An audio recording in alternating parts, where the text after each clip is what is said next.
患有青光眼嘅羅恩妮 Annie 同唔少殘疾人士一樣，喺求職路上撞過唔少板。揾工嘅過程咧非常之艱辛，我就揾咗9個月嘅工嘅，咁超過咗200份嘅申請啦，大概100份嘅面試啦，咁但係最終都係冇聲氣嘅，完全冇聲氣嘅。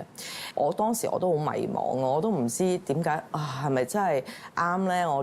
從頭呢個職場，我係咪呢個決定係咪真係啱嘅咧？咁樣食過唔少閉門羹，最終 Annie 喺2024年透過勞工處轉介，揾到一份項目管理員嘅工作。佢而家每日做嘅嘢就係要用電腦處理員工合約。由於佢只係剩翻1成嘅視力，做嘢嗰陣要靠讀屏軟件將文件轉化做聲音，又或者將文字放大。咁青光眼呢個病情咧就都有10年到㗎啦，都咁就一路咧都仲睇到嘢嘅，但係就近呢幾年咧嗰個病情咧就反覆得好犀利，咁就令到個視力咧都惡化咗好多，變咗之前嘅工作都做唔到啦。殘疾人士真係其實好難揾工。即係如果我係僱主，我都會擔心，哇！你殘疾人士會唔會做唔得到我想要你做嘅工作啊？咁樣即係始終都係會有啲先入為主嘅睇法咯。同埋佢哋咧，好多公司咧都唔明白，而家有好多輔助器材咧係可以幫助到我哋去做嘢，例如讀屏軟件嗰啲啦。其實人哋係用睇，我用聽咯。有心去做嘅，一定係做得到，同埋會同平常人一樣，冇咩分別嘅。即係我哋個 contract，我哋要有齊嗰個客嗰個名。Annie 嘅上司 Angela 亦都好滿意佢嘅表現，覺得殘疾人士普遍嘅工作態度都非常積極。咁我哋要主要咧就係睇佢哋嘅能力同埋佢哋嘅付出有幾多咯，而佢哋咁積極嘅態度咧，令到我哋嘅成個團隊嘅同事咧，亦都會係起咗一個鼓舞嘅作用嘅，咁令到我哋更加咁積極同公司做嘢咯。不過有大學調查發現，只有唔夠3成嘅受訪者相信殘疾人士同非殘疾人士嘅就業機會差唔多。反映社會普遍對殘疾人士就業有一定疑問。政府作為殘疾人士最大嘅僱主之一，喺舊年就設立愛心僱主獎章，表揚積極聘請殘疾人士嘅僱主。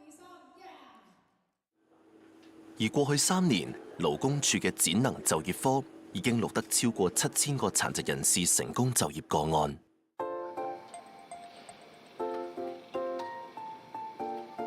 何雅文亦係其中之一，